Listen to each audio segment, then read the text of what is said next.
And before we stick our turkey in the oven and start basting it, we need to get the skin ready. And by that I mean adding some seasonings. Now you can add pretty much whatever you want. Make sure that if you have the turkey stuffed, that the flavors are going to work with each other instead of contrasting.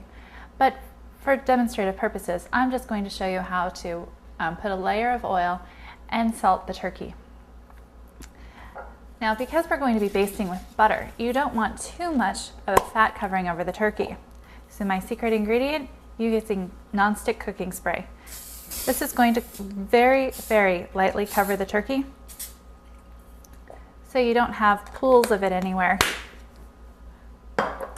You just get a light, very light sheen because you want to have enough moisture on the outside of the turkey in order for any seasonings to be able to stick. Now, because I'm just using a little bit of salt, I'm going to pour it just a little bit into my hands. Now remember, when you're doing this, this is a very hands-on activity. So make sure your hands are clean and that you're going to wash them immediately afterwards.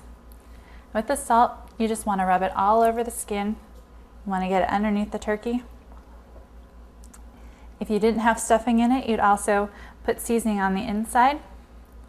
Other options for seasoning is that you can lift up the skin and kind of work your way underneath it, and you can put butter and seasoning packets underneath the skin there.